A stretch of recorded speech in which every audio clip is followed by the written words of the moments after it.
What the flick, everybody? Ben Mankiewicz and whatever. I'm joined by Quentin Tarantino. Quentin's new movie debuts on Christmas Day, but since the people on the right would have us believe that we're all part of a war on Christmas, it opens on December 25th, whatever day that may be. So the movie's The Hateful Eight. Let's start by talking about that a little bit. I saw it last night. It's very powerful, and it stays with you. 3 hours and what, 6 minutes? No, I like, well, maybe if you count the entire closing credits. I think it's about the experience, the roadshow experience in particular, is about including the intermission that's inside of it, is about 3 minutes and 3 hours and 2 minutes or something like that. 3 hours and 2 minutes, and with an overture at the beginning. Like this is in some ways, hearing you talk about it, you're a little like a studio executive in 1954 when they were so paranoid about television that we've got to make these movies bigger and more splendid and Cinerama and the made up forms of Cinerama, the words that didn't mean anything. But this is 70 millimeter, right? Yeah. So you're trying to deliver an experience that is very different than somebody watching on a computer or, God forbid, a phone. I had a couple of really nice hits in the case of Inglourious Basterds and Django Unchained, and I wanted to kind of really take advantage of my high stock rate, basically. Yeah. And one of the ways I could do that was, as time has gone on, cinema projection in particular has gone the way of the dodo bird for the most part, except for certain revival theaters. And I wanted to commit to a format that would make the studio, if they're going to pay for the whole thing of doing a 70 millimeter film, then they're going to at least make an effort to have a cinema projection in some theaters. Now, don't get me wrong, I actually really like the DCP version, and it's a lot of fun. And if you just want to go see a movie, it still works just in a regular theater. Absolutely, absolutely. To me, the roadshow version, which I'm imagining is what you saw. So people know that has an overture at the beginning. What, 5 minutes? Yeah, there's a 5-minute overture, and then there's an intermission in the middle, and it's a little longer than the other version, about maybe 4 minutes or so. And but my feeling about it is the DCP version that's going to play in all the malls all over America and stuff. That's a real fun version, and a case can be made actually. The two movies aren't that different, however. The intermission does change everything as far as your viewing experience is concerned. First, you talk about it, first of all. That's totally different to me. Yeah. You inevitably are going to talk about what you've just seen halfway through. Absolutely. I mean, a case can actually be made that the DCP version, who knows, might even be more intense because you don't have a break. Right. After the big moment that wraps up the first half, stuff kicks off in the second half pretty quickly. Yeah. And so without a break, it's just like boom, boom, boom, boom, boom. Right. It's relentless. But where I'm coming from is, as far as that roadshow version is concerned, it's like, well, you're mine.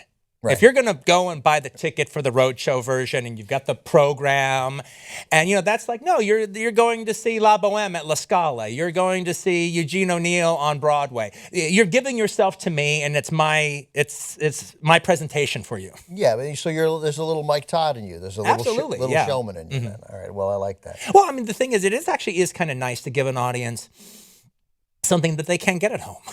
That is something that you get when you go see that version of The Hateful Eight. I'll get back to the movie in a sec, but I read one thing I like about you is the way the honesty with which you embrace your age. Like, you're not hostile to new technology, but it's not yours. It's not what you grew up with. You're like, look, man, I'm in my 50s. What do you want from me? I read newspapers. I watch cable television. Yeah, exactly. I'm not about to reinvent myself. Yeah. Well, it's just like, I mean, it's funny because it's really easy to get grumpy about some of this stuff. And the point being is, there are things that seem different or seem lost by the way technology has moved things around and stuff. Having said that, I've also gotten used to a whole lot of stuff too. Yeah. So whenever I think of some of that stuff just going away, it's like, oh, wow. I mean, like I've gotten used to, I have DirecTV at home. So I've gotten used to, I'm watching a movie and everything. Then I hit the info button, and then it has the cast. Then I hit the filmography of this member of the cast. I've gotten used to doing stuff like that. Yeah, even as I'm watching a movie that I'm still connected to.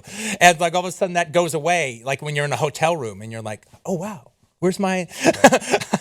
That's one thing that's gone for me. I don't watch television in a hotel room. I just don't. I'll have my computer. I'll watch something that I'm already into, that I'm already vested in, some series, something. But the idea of flicking channels. Actually, oddly enough, I don't really watch. Well, sometimes I don't bring my computer with me when I get through security very quickly. Yeah. I look at the idea of like being on airplanes and traveling as an excuse to not be connected. Yeah. Right. To all this stuff. I mean, even something about the effect of like, I mean, on one hand, I don't like the way kind of journalism has taken a course where before you do an interview for Rolling Stone, or you do an interview for Vanity Fair, or whatever it was, or New York Times Magazine, and you do a really nice sit-down interview. You spend 2 or 3 days with somebody, and then that interview,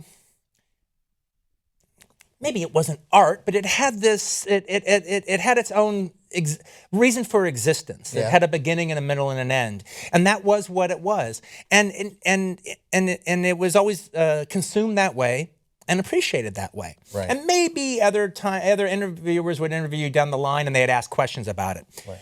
But now, with the way things are like kind of chopped up, and like the go-to bits are posted on Times of India and The Guardian and 450 things, that's a real drag. At the same time, it's only a real drag if that's how you're reading if that's how you're consuming your media. If I don't Google my name every other day and see all that stuff listed, then it doesn't affect me whatsoever. Can you do that? Yeah, I have to kind of just, during this period of time right now, I have to take my iPad. The only thing I really have is an iPad. I take my iPad, I'm giving it to my assistant to hold on to for the next couple of months. Is that right? Yeah, so I'm not tempted to do that stuff. I admire that. That is, maybe I just need an assistant. I got nobody to give the iPad to. All right, well, we'll talk about the way news is consumed now and how news is reported, because I know that's interesting to you. But let me talk a little bit more about the movie. So Sam Jackson is 66, Kurt Russell is 64, Jennifer Jason Leigh is 53. Those are the 3 main stars of the movie. And you got Walton Goggins, who I know we both love from Justified and The Shield, and Tim Ross, 54, Michael Madsen, 57. I mean, have you been to the theaters lately? Like who? Like this is a little ballsy, no? I don't think it's ballsy. I mean, it is. It's one of my movies, and to me, most of those people, I consider them the Tarantino superstars. Right.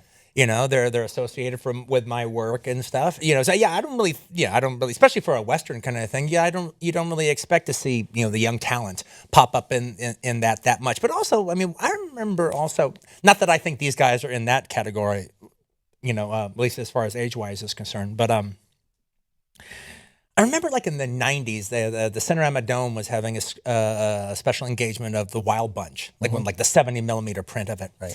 And I remember me and a buddy of mine, Alex Rockwell, was a filmmaker. We went and saw it, and we just had a really good time. And one of the things that Alex was talking about as we were like having tacos or something after the movie was over was I liked how old everybody was. Yeah, totally. I liked their sagging bellies and their sagging tits, and the big, the steam scene, all right? And, they're just these old bags, all right, just carrying through. Now, my guys aren't quite like that. But, I mean, I think you need that kind of, especially for, like, the legitimacy, both to actually handle the material and to actually, every character in that movie has to suggest at least 4 other movies that they lived. That's right. Before they ended up being at Minnie's Haberdashery. Oh, that's a really great way of putting it. Yeah, I mean, I read, you did to go back to one of those articles to refer to, I think it was the New York Magazine piece, which was really interesting. But you talked about like a couple movies, I guess, from I think 2010, maybe I have the years wrong, but you talked about The Fighter and The Town, both movies that you liked, right? Both quality, one Ben Affleck's movie, the other one David O. Russell's movie. But that The Town, long term, will suffer from being this really interesting story about criminals and this compelling movie, and you're into it, and it races along. But everybody's so beautiful that it's it gets a little I mean, you just said and I'm not trying to, because I actually really liked The Town. I got it. Yeah, you liked it. Yeah. But I mean, the fact that everybody's gorgeous, the FBI guy is gorgeous, the bank teller is gorgeous. I mean, Kathy Bates couldn't have played the bank teller, or I mean, I think she's gorgeous in her own way. But I mean, but it's like but But then you compare it to if the fighter hadn't have come out the same year and took place in the same area, Right. I don't know if I would have. I got you. Right. I don't know if I would have been so harsh on my retrospect on the town. But those sisters, Right. in the fighter are just they're No, they made that movie credible in a different way, which I think will make it last longer. absolutely. I mean, there's but even the movie stars, Christian Bale, he looked perfect, Right. Sure. in the film. You can't help it. Yeah.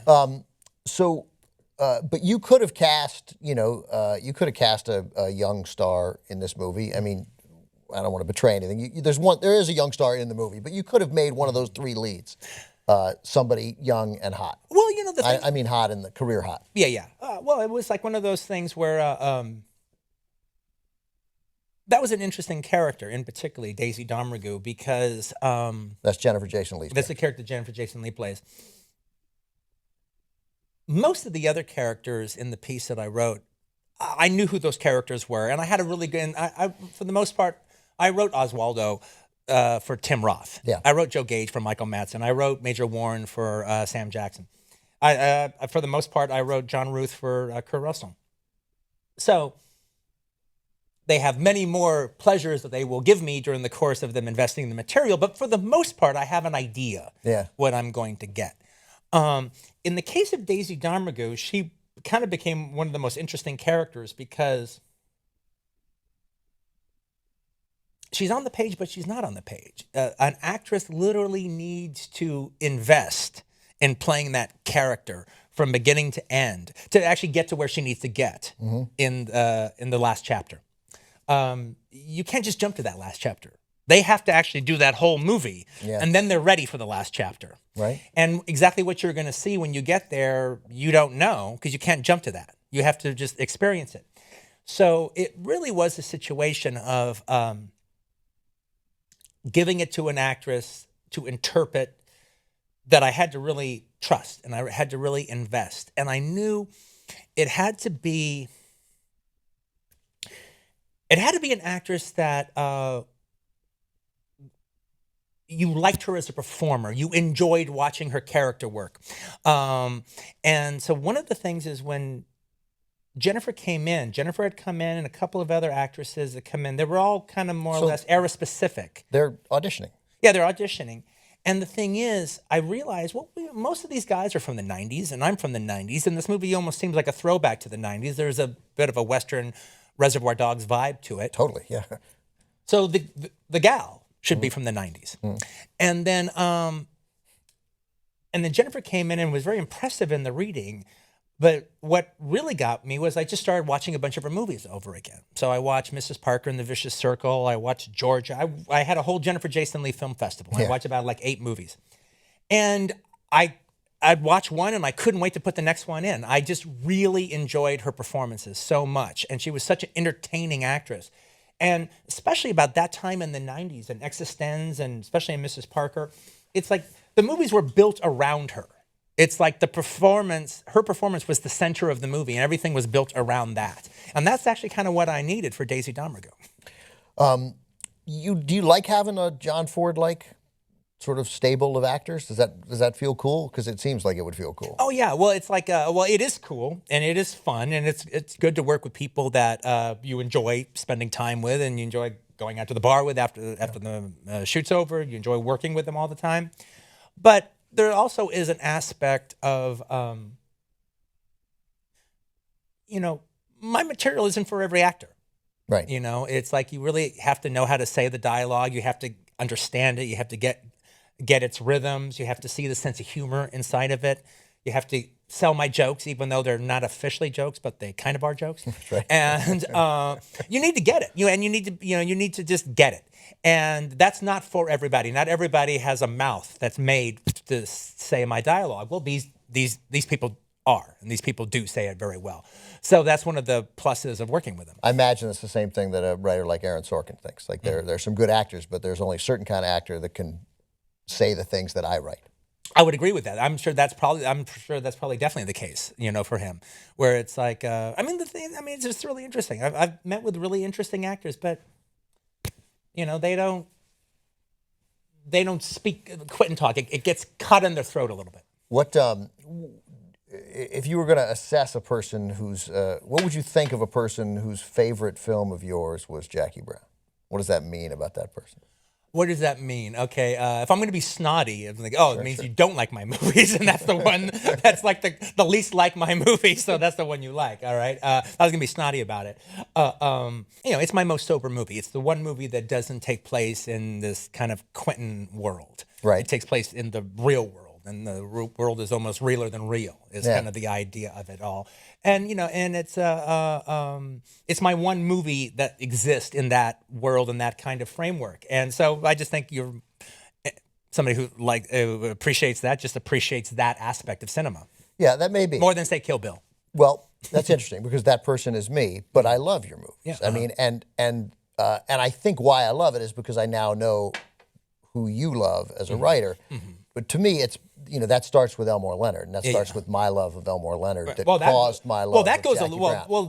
That really makes sense because where I was coming from, even before I made movies, was I want to do an Elmore Leonard movie, do a movie of an Elmore Leonard book someday, but really capture those rhythms that Elmore had, that movies felt they had to change when they did it, and I think I did that pretty well. Oh, I mean, look, there have been some great adaptations of Leonard books. Yeah, there actually now there has been. 310 to Yuma, but also, I mean, just whatever, Get Shorty and Out of Sight, but Leonard and thought that one was the best, and that's saying something. No, that's saying a lot. No, I'm really, really proud of it. I mean, the thing about it was, to me, the fun part about that movie is that would be exactly the kind of movie you could, if you were writing the normal scenario of a director in his career, that would be the movie I'd be doing now. That's right. That's really, yeah. The 52-year-old guy who's been messing around with all the other stuff. Now, all right, now I do Jackie Brown and and then the critic. Okay, now he's getting into his autumn years, and this is what comes out. I don't know what that says about me. But I'm very proud that I did exactly that movie in my 30s. Right.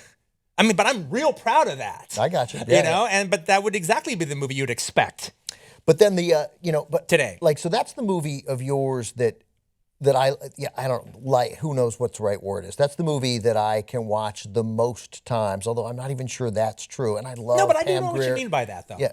I mean, I think one of the things you might mean by that when you say the movie you could watch the most times is was always meant to be this way.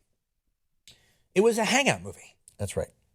There are certain movies where it's, once you get to know the characters, that's right, you enjoy their company. Right. And so and it's not that plot driven, just enough to keep you going, but you actually just enjoy their company. So 5 years from now, you put on Jackie Brown and you sit there and watch 17 minutes of it. I just want to watch them talk to each other. Exactly. Yeah, you're having screwdrivers with Ordell and you're drinking white wine with Jackie. Totally, yeah. Taking bong hits with Melanie and Lewis. And even Beaumont, you're like, oh, you're an idiot. You're making a huge mistake. Shut up.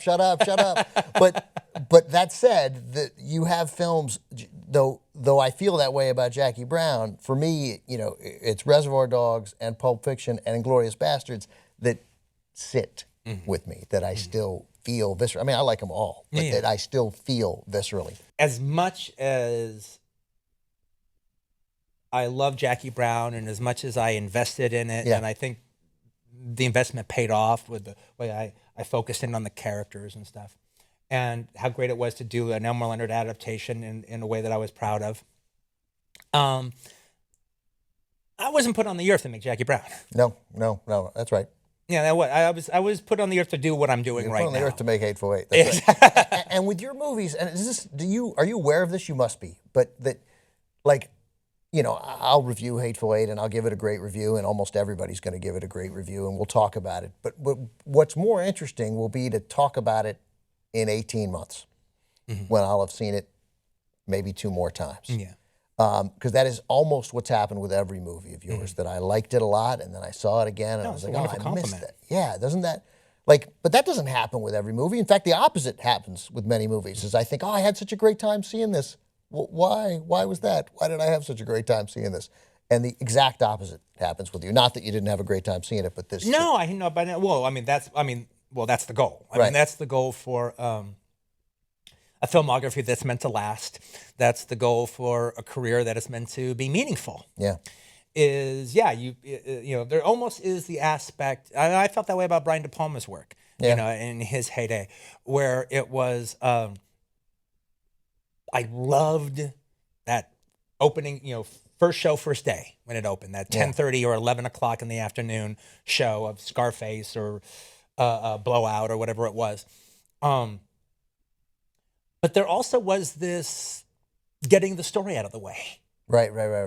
If the film was good, the midnight show was always better. Because I would see the first show first day, and then I see the midnight show that day. And the midnight show, now I know the story, now I knew the suspense bits, and now I could just sit down and watch it revel into it and be with those characters. Exactly, yeah. And then and again, it was backed up by the way I felt about Scarface 12 weeks later or something was it's a classic. It's built out of stone. Right. That's really cool. All right, good. Well, you made me feel better. Okay, so after Django, there was that criticism which you've dealt with again and again about forget the violence, but about the language. And you dealt with it, I thought, in a very interesting way. And I'll paraphrase it a little bit, and you'll correct me if I get it wrong. But that mostly you were like, hey, you want to criticize the language? Great, this is America, you can criticize it. But the notion that you weren't entitled to write that language because of your race, that bothered you. Yeah, exactly. And you were very vocal about that and stood your ground. And then clearly you felt it because now you've made the Hateful Eight, and it's gonna don't you expect much of the same thing to happen again? Well, we'll see. Yeah. We'll see what the deal is. I mean, at a certain point it becomes a broken record. Right. There are definitely a school of critics and prognosticators out there that really aren't going to like my stuff. I never really have any chance of winning them over. But cheekily, I actually think that I can win their kids over and I can win their grandkids over. And so the thing about it is, people who are it's really sinister. I like that. know, but that is no. I really see. If you take Armand White or somebody who despises me, who truly hates me, and I love it's a big club of people who he despises. So. Yeah, I know, exactly. But even like somebody who doesn't despise me per se, but like Jananiah Cobb or somebody like that who writes think pieces about me. I love the idea of him being a grandfather and sitting at Thanksgiving, and then his grandkids are at Thanksgiving, and they're taking a course on me in college, and it's like their favorite course, and it just sticks a weed right up his butt, and I really get a kick out about that. So I'm not trying to get Jananiah Cobb; I'm trying to get his grandkids. I like that. That is, but that actually goes to the point of I can't be deterred by social critics. Social critics of the day they're waves on the beach. They come and they go, and they come in and they go out. And movies are forever. Movies are not about necessarily the time that they come out. They are about the time that they come out. They definitely are. This movie in particular is about the time it comes out. But it's also about the time it's going to exist on that shelf for hopefully the next 50 or 60 years. I don't want to ask you to put words in other people's mouths, but isn't it, and I get the criticism. I mean, people get to, I suppose they get, the N-word is used a lot, and so that's going to make some people uncomfortable. You know that. It's partly why you write it. But isn't it a little disrespectful of critics to suggest that it's inappropriate for you to write that way when Sam Jackson and Jamie Foxx are embracing it the way that they do? I mean, these are grown men able to make their own decisions. That's true. But the other thing about it though is, in particular when it comes to that issue, they'll use certain buzzwords to attack me. Where they'll say something like I'm doing racial ventriloquism. Okay. All right. So I'm creating black characters that can spout all this stuff because that's okay if I put it in the mouth of black characters. Well, that probably sounds good in their little think piece, but isn't that what a writer does? All right. I never heard F. Scott Fitzgerald being considered a woman ventriloquist. Right. You know, Joe Mankiewicz. Joe Mankiewicz, yes. great for wrote women I brilliantly. never considered him. Joseph Mankiewicz being a female ventriloquist when he wrote All About Eve. Right. All right. He's a writer. It's a writer's job. Right. To write characters that are like yourself and other characters that aren't yourself, and different races and different sexes and different ages, and to be other people. So regarding now, there's the social criticism only related to the movie because of your involvement in that protest in New York. And what you said, and I'll paraphrase it also here, that, essentially you wanted to call what you saw what it was. Call the murdered, and call the murderers, murderers. That's basically it, Yes, right? yeah. And that turned into now, allegedly, I doubt this gets pulled off, a boycott. I mean, it's easy to say you're having a boycott. That doesn't necessarily mean people are actually Exactly. It gonna doesn't mean that people are going to follow it. We're going to follow it and not go. Of various police unions in various cities because you owe cops an apology. As far as I can tell, you haven't given an apology. Normally, that's what people on the left do, is they apologize. Yeah, no,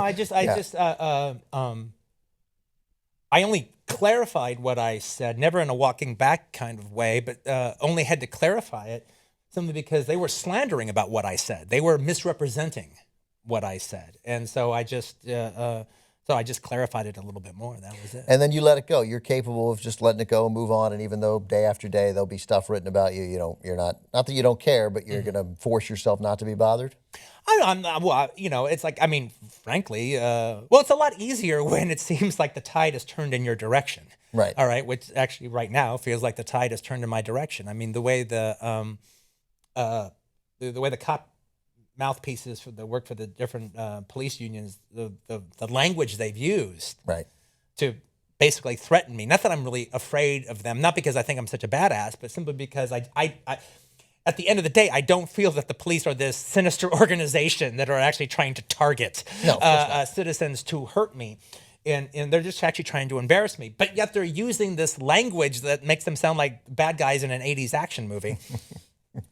And then people have a lot of people have a lot of publications have supported both what I said and decried how they've treated me.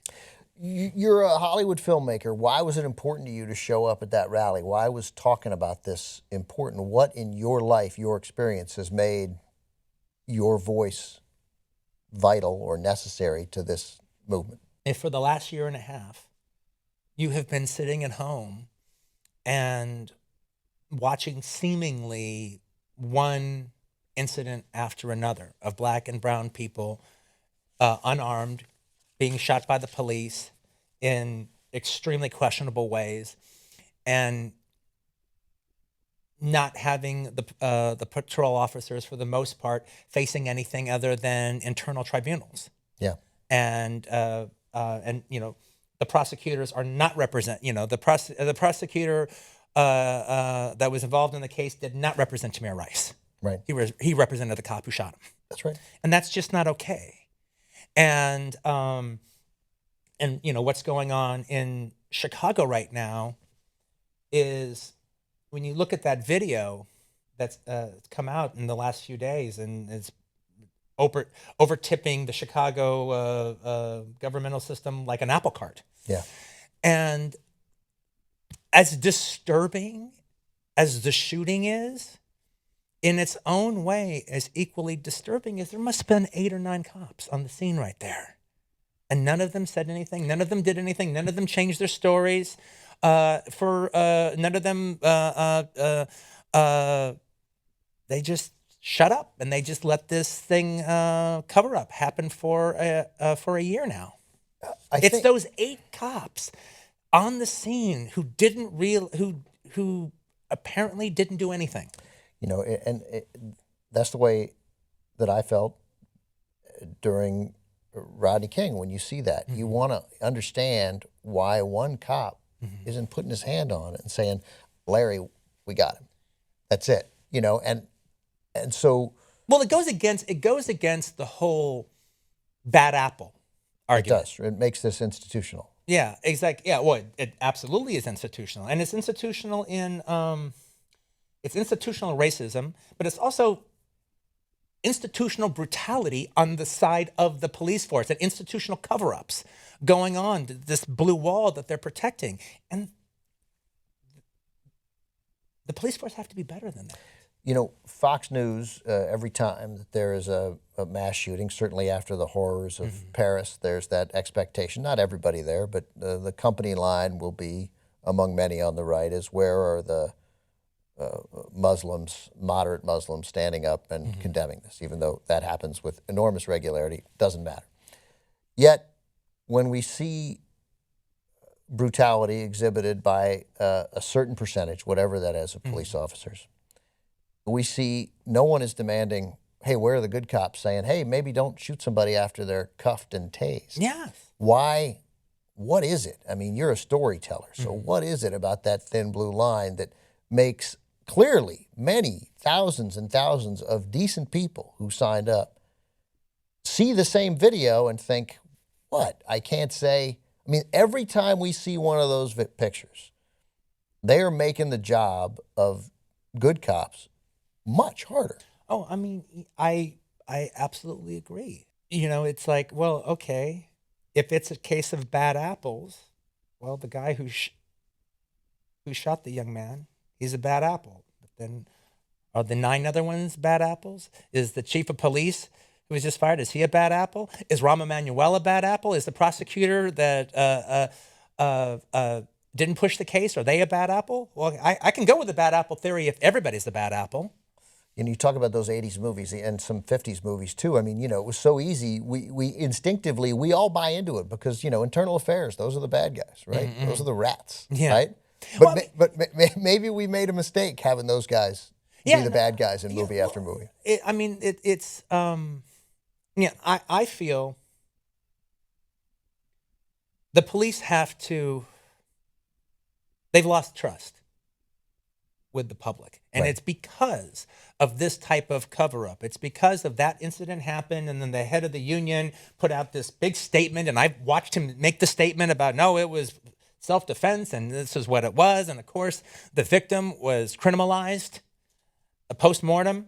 And then they saw the video maybe a day or so later, and none of that was ever changed for an entire year. And now when he was, and now when the head of that union in Chicago, they bring up, well, you said this and you said that. Well, I mean, I wasn't there. It was hearsay. And now he's walking backwards. Well, he wasn't walking backwards on that day. Right. And, you know, the police have to make this right. We have to trust the police. This is untenable.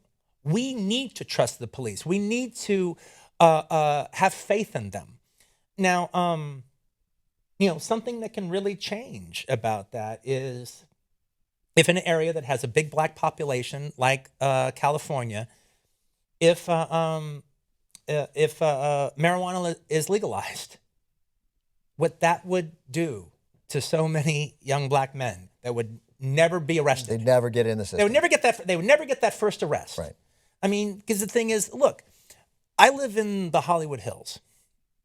When I see a police officer patrolling Mulholland and driving around Mulholland, I do actually feel that he's looking out for my best interest. Right. You feel protected. I do. And I'm sure if you knock on a bunch of doors in Pasadena and you knock on a bunch of doors in Glendale and you go to Staines Landing in New York and knock on a bunch of doors there, they would all say the same thing. If you go down to Century Boulevard in Inglewood and start knocking on doors, they're not going to say the same thing. And one of the reasons is because the police force for the last 30 years have been literally busting all their sons and daughters and husbands and fathers for piddling drug offenses. Right. For the last 30 years, they've been doing that. So thus, they're not protecting the community. They're making it hard on the community. They're criminalizing the community. That has to stop. I mean, I really do think that it has to be a situation that if there is a questionable shooting going on, and there's a lot of things that, you know, we don't know this and that and the other about a lot of stuff, but if there's a questionable shooting, I don't think it should be done in a department. I think a prosecutor should be assigned who is representing the victim, or at least the dead person. Sure, the way The way it's supposed to be. the way it is in every other case. Right. Yeah, exactly. I mean, it's understandable. The prosecutors need the cops, and so they're used to working with them. So you understand how this can become the way it is. More than need them. It's a symbiotic relationship. They're teammates. Yeah, they're teammates. But but we need to have a judge representing law, and we need to have 12 citizens judging these things and looking at them. And even in a case where that happens, I don't know. I think you talked about it very briefly with Bill Maher. The victim was David Kasich, a guy near 60 in somewhere suburban Pennsylvania, tased on the ground, and then I guess put his hands underneath while being tased, maybe to grab his heart. Yeah, who the hell knows? He didn't have a weapon, and she shot him twice on the ground. She was killed him, and she was acquitted this week. So even when it goes to the jury, the standard is so low. She felt threatened. Absolutely. So yeah, the standard is so low. I mean, by the way, it was funny because I was on Real Time with Bill Maher, and he showed that clip. Yeah, that's right. Yeah, and I hadn't seen it. Yeah, and I was like, "Did you just show me a murder?" Right. That's right. It's what I just watched a death. I didn't know I was going to watch a death when I was on your show. And I don't know how it's going to turn out for her, but she was acquitted, and I read this morning that she's anxious to go back to work. And, she's been on leave, I guess, while she stood trial. And I just mean, okay, I got it. The standard is what it is, and the jury, based on that standard, and the judge's very specific instructions in that case, acquitted her. But she wants to go back to work? I mean, I would fire her. Like, I got it. Okay, look, congratulations, you were acquitted. Yeah. But you don't, like, you failed in your most critical moment. You can't be a police officer anymore. Yeah, I absolutely agree. I mean, the thing is, like, for instance, one of the things... you probably watched the press conference that Rahm Emanuel gave. At the same time, because of this controversy that's going on, the reforms that they're talking about in the Chicago police force, because of this, don't sound like nothing. That's right. That's right. I mean, they actually sound meaningful. Yeah. That actually is good news. That is definitely a step in the right direction. And some of the journalists that kind of helped break the case actually said the same thing. I go, well, no, if this happens, that would be very meaningful. And there's a law on the books right now that they're not in the books. There's a law they're trying to get. There's a thing they're trying to get turned into a law called the Law Enforcement Integrity and Trust Act. That is fantastic. If that were made the law of the land, it would actually go a long, long way to restoring literally trust between the public and the law enforcement again. As a storyteller, does it interest you about the thin blue line, that the idea of maybe if a group of cops broke it, a group of good cops who all just merely said, yeah, we can't behave this way. They're cuffed, they're down, it's over. Yeah. That's it. That might change things. I mean, that just always strikes me as I think that would really, really change things. I mean, as far as I'm concerned, the judge that allowed the video to be shown is a hero. Yeah. We need, and I'm sure he's hated by the cops in Chicago today. Probably, yeah. Because of that. And, it just makes you ask the question, well, whose side are you on? But you could have chosen a lot of sides. I mean, you didn't have to involve yourself in this. I was just curious what made you fly to New York. I think it's just reached a point, and if you've been watching it and you've been getting sick by it, you have to say, what side are you on? You can't be silent anymore about it. You can't, if you feel that this is what it is, then you need to stand out against it. And I've never really been political before. I've never talked about stuff like this before. I was always really proud of the fact that in Team America, I wasn't one of the people that they were making fun of. And I still want to hold on to my status to that degree, to one way or another. However, I'm sick of this. It actually is sickening. And it's reached a point that it just must stop. And if I have I have to have my voice be counted amongst the people who are saying stop it. And part of it, though, was going to that rally wasn't just walking down the streets and saying, hell no, we won't go. All right. It was meeting the families. Yeah. That this happened to, and hearing in their own words, in their own stories, what happened to their loved ones. And once you hear that and you meet with these people and you walk with these people, there really kind of is no going back anymore. And of course, well, again, you've been criticized and condemned by some police officers. You've been praised by families of people who. And I'm trying not to let that go to my head, but I'm very proud about that. And does it? The New York Post has declared a bit of a print jihad against Quentin Tarantino. Apparently. Yeah. Does that concern you at all? Is that a badge of honor? Oh, I don't care about the New York Post. I mean, they can say whatever but they've made it pretty clear where they're coming from. It is, yes. All right, so they can say whatever they want. And like I said, as long as I don't Google my name, then it's just you're mentioning it right now, and I can slough it off. Right. If I make myself read every single article, then I'll get heartsick. Do you want me to tell you what they've said, or do you not care? No, I think they're calling me a liar right now. They say you didn't spend 8 days in jail in the 1980s. I was in jail 3 different times. The last time was for 8 days. So more than 8 days total. Oh, yeah, no, I was like 3 days one time, 2 days another time, and then 8 days the last time. Basically, let me put it like this. I don't want to help them out in this regard. Right. All right. But they're just really bad journalists. It would be so easy for them to look it up, but they're actually not doing the work that it takes to look it up. And as I'm looking at it and I see who is the only reason they're doing it, the only reason they're looking into it is because they want to print the picture.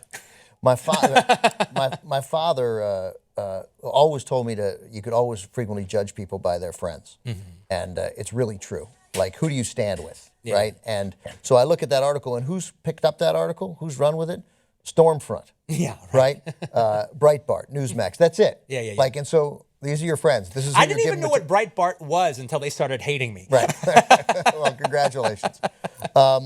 So let me get back to the movie for a sec, because I think also in that New York Magazine piece, really interesting, and obviously coming from my background at TCM, I thought this was interesting, that you think the Western is sort of the genre that best manifests that best reflects a specific decade. Yeah, I that do. The Westerns from the 30s were very much of that time, of the Depression. And the Westerns of the 50s were very Eisenhower. Very Ike, view. yeah. And then the sort of the rebellious Westerns of the late 60s and 70s, Butch and Sundance, and the Wild Bunch. And this movie talks, we've been talking about police, and obviously if you talk about police today, you're talking about race in America. This movie set, 10 years more or less after the Civil War? Yeah, it's not clear. It's in the script I wrote, it takes place either 6 or 8 or 10 years after the Civil War. You wrote that it's not clear. Yeah. Even though it's your world, you created it. Yeah, I didn't want to make it specific. It's where one of those 3, you choose which one, whatever one you Early feel. 1870s. Yeah, exactly. And this is very much about race and about sort of America and Americans figuring out what that war was about. And, we got Walton Goggins, who, again, as you, I think, pointed out, feels like he was created to deliver Tarantino dialogue. Very much so, yeah. I think, by the way, I wonder whether at any point he'll be able to play a non-racist. Yeah, I know. It'd be nice to see. That guy is getting tragically typecast. He's such a good actor. But is there... But you managed to give him, there are a couple of speeches that he has in there where he really talks about his father and his father defending a group of men and losing with dignity, where I thought, I believe this guy. I believe that this is most important to him. Hating black people is not most important to him. It gave him much more humanity than I had presumed he'd had to that point in the film. Well, I got to say, I mean, it's interesting you point that out. That was probably one of my most revelatory moments in writing the script, because I feel about the Confederate cause as if there are Nazis. Right. You do? Yes, I do. Absolutely. Yeah. I always have. Yeah. And, America's catching up with me about how I've always felt about the rebel flag. Right, sure. However, I'm not judgmental about my characters. Right. It's my job to try to not be judgmental about them and let them be who they are and let them think what they think and express themselves the way they express themselves. And I'm writing that debate in the Stagecoach. Yeah.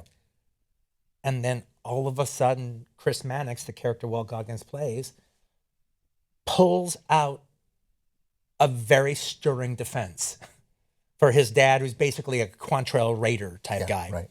But why his dad did what he did. And it's a very eloquent defense. And it actually makes sense. And I shocked myself that that came out of me. But it didn't come out of me. It came out of him, and it came out of me opening myself up to him. But that's probably the thing I'm the most proudest about, because that would not be where I would be coming from. But you wrote it, right? He didn't. That's not. I mean, that's all your. That's No, your I'm not saying Walt. I'm saying that when I say he, I mean Chris Mannix, the right, character. Okay. Yeah, I mean, but that's my job. That's what it goes back to what we were saying about talking about before about being a ventriloquist when it comes to black characters or female characters or anybody else. Is I'm not them. I'm not me. I'm them. My art is open and I'm connected and I'm not trying to move things along. I'm just open to who these people are. And then the things that they say literally come out of them. It's part of a writer's ability to cut themselves off to some degree or another and be other people. I thought that moment, his sort of defense, and I think the natural inclination to have sympathy with him as an audience member at that moment, comes, and maybe this is just from me, but comes in part from it being the son. Like, I would have had less sympathy for that defense if it was from Chris Mannix's father. Well, no, that makes sense. I mean, the very fact that he's not wanted, right, shows you that while he might have been a captain, he didn't engage right. in the wholesale robbery or murders that Quantrill's Raiders did. That he was probably just a little too young for that, or that I mean, there would be a wanted poster on him if he was a dyed-in-the-wool Mannix Marauder. Right. So, but also, isn't it true though that maybe you don't, but I would have some people want to believe their dad's stories, right? Mm-hmm. And so his dad paints this picture of nobility, and he's like, "Well, it's my dad," so I buy that a little. Oh no, I buy that too. I mean, but frankly though, I do buy the dignity and defeat argument. Yes, no, also totally, I agree. Yeah, is this reflective of the times? Was that an intent? When I mean, obviously, this is as everybody who's followed it on Google knows. This is you've had this property for some time and been working on it for some time. The world didn't appear to be as racially explosive when you started working on this as it is now. That's the weird part about it. Was I mean, it's bizarre how almost opportunistic the movie seems to be about our time right now, when that really, it really wasn't the case when I was putting pen to paper. And the one good thing about that first draft coming out there and all that hoo-ha-ha was the fact that it's on record, right? That I wrote the first draft of this before all this stuff started popping off into such a way that makes it actually pertinent. I mean, there's actually, and I've never had to do this before, there's actually one line I took out of the movie because it was just too pertinent to things that have happened. Really? There was a line that Chris Mannix said where he goes, right after he says all that stuff, and Warren says, when Warren is Samuel Jackson. Samuel Jackson goes, when it comes to black towns, how many did you sack in your fight for dignity and defeat? And he goes, oh, my fair share. And he goes, when black folks are scared, that's when white folks are safe. You ask the people of South Carolina, they feel safe. Well, so I took that out. Right. But that's a great line. That when black folks are scared, that's when white people feel safe. That is a hugely resonant line today. Yeah. It must be incredibly gratifying that many of our editors out here are enormously talented people, and they're aspiring filmmakers, and many, there got to be thousands, there may be tens of thousands, maybe more of young filmmakers who are in this business because the Quentin Tarantino movies reached them. Oh, that's a wonderful thing to say. Thank you. It's I can't tell you how gratifying it is. I mean, it feels like, Makes me feel like I'm Hemingway, and there's a group of young writers, all right, who are waiting for the new galleys of the new article or the new book or something. And before I ever made a movie, when I was thinking about the movies I wanted to make, I don't even think I 100% knew what my aesthetic was then, but I knew I wanted to be part of this and I wanted to make a contribution. And the closest thing that I knew about what I wanted to do was, I remember thinking, I want to make movies that people will watch them and that will make them want to make movies. Yeah, well, that worked. And that actually ended up kind of working. And there was this neat aspect, and I think it started coinciding with with my career and the rise of the independent film movement in general in the 90s. That there was this aspect that I actually think that young people were, in decades earlier, they might have picked up a guitar and started a garage band. They actually felt that they could express themselves more by trying to make a movie. Yeah, and I think that ended up kind of happening to some degree or another. Is it a loss to the movie industry that I think it's probably fair to say that overall the best writing is happening on television? A lot of it, obviously not. Oh yeah, I don't even know if I agree with that. What I do think that's going on television, my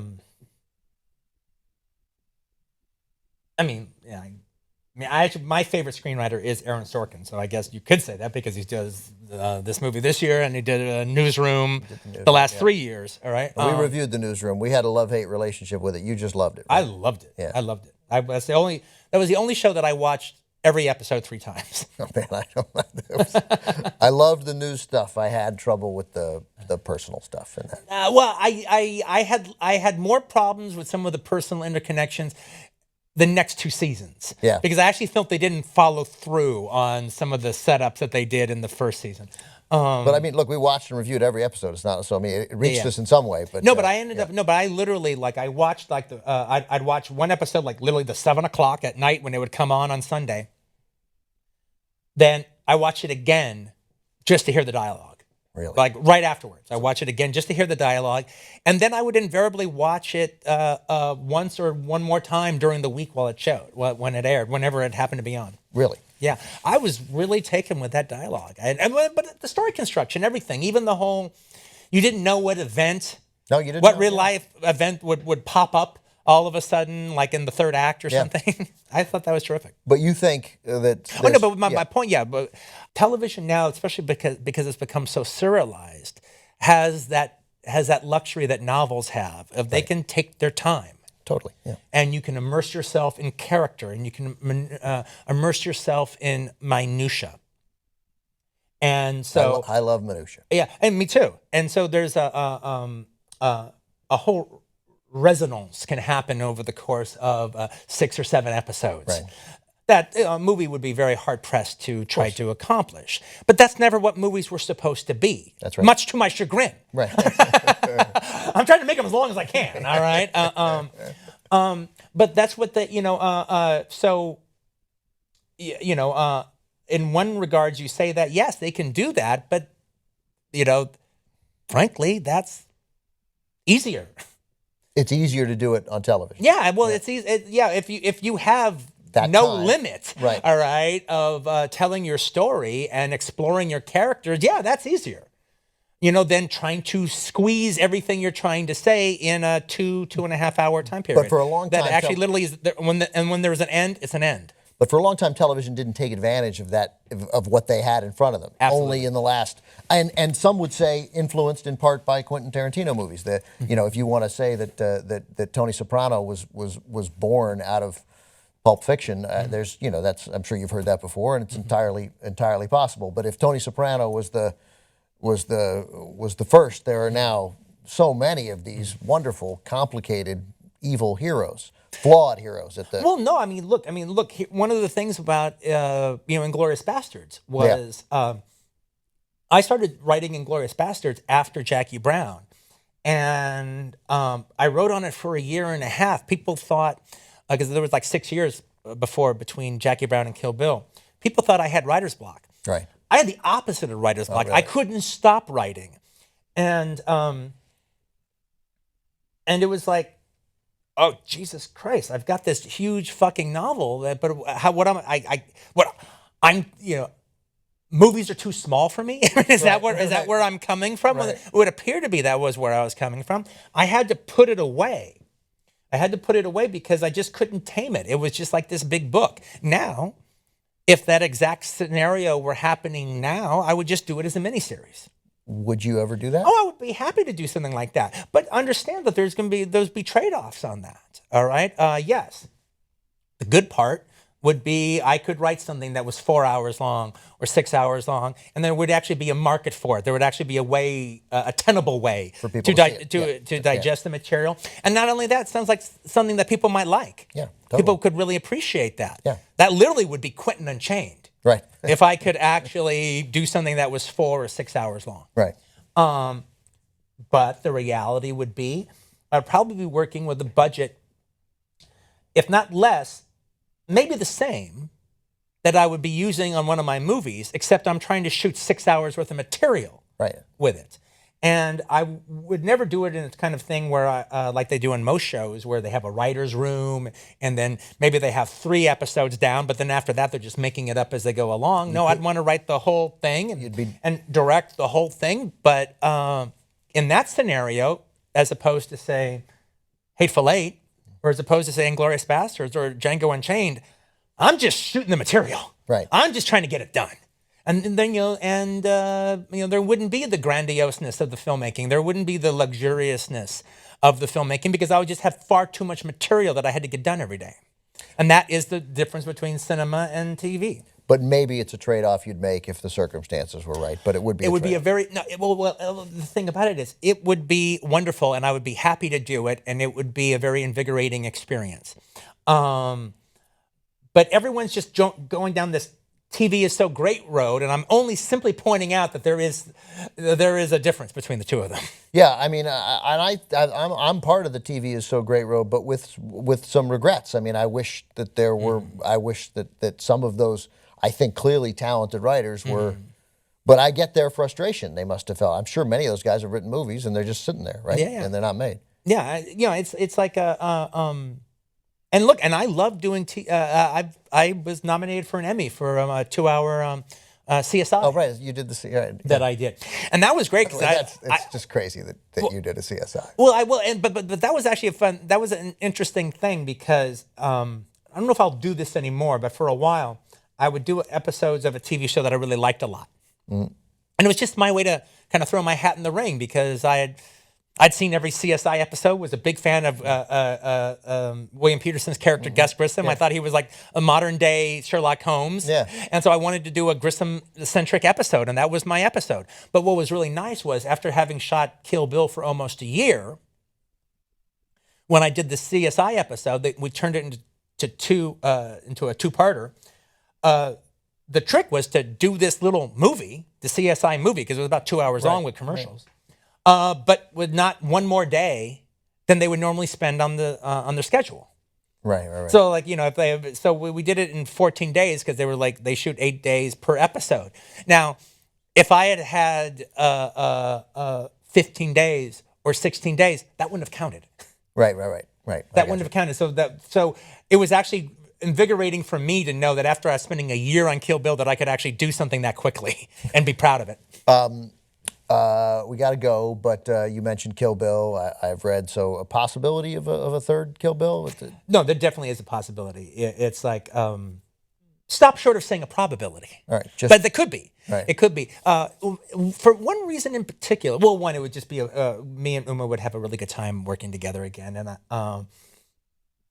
And I wanted the character to have, I put that character, not Uma, I put Uma through a lot too, but I put the character of Beatrix Kiddo through a lot. And so I wanted her to have this much time for peace. Right. I wanted her have some time with her daughter, and actually just not have to be on the genre machine. She could actually enjoy her life for a while.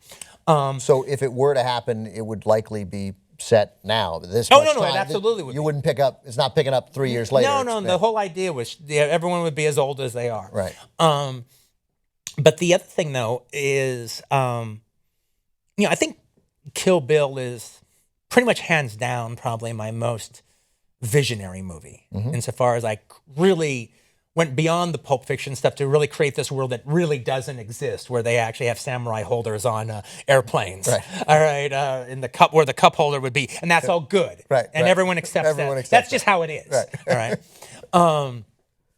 14-year-old Japanese girls go hang out in bubblegum bars and then investigate men and get away with it. So the thing about it was that is probably my most visionary cinematic contribution. Now, since then, my work has taken a turn towards the literary, and it's gotten denser and denser, with this one probably being the densest, Hateful Eight, of the group. So there would be, and that seems to be where I'm going to be going eventually too, is like writing novels and writing plays and theater and stuff eventually. So it would be nice to go back to just a visceral world that's not about the words anymore. So if you stop making movies, you're going to write plays? That's kind of the idea, yeah. Really? Wow. All right. We got to go. They got to set up for the main show. I Thank think you you. do. You're the best. Thank you so much. My pleasure. Quentin Tarantino, everybody. Thanks.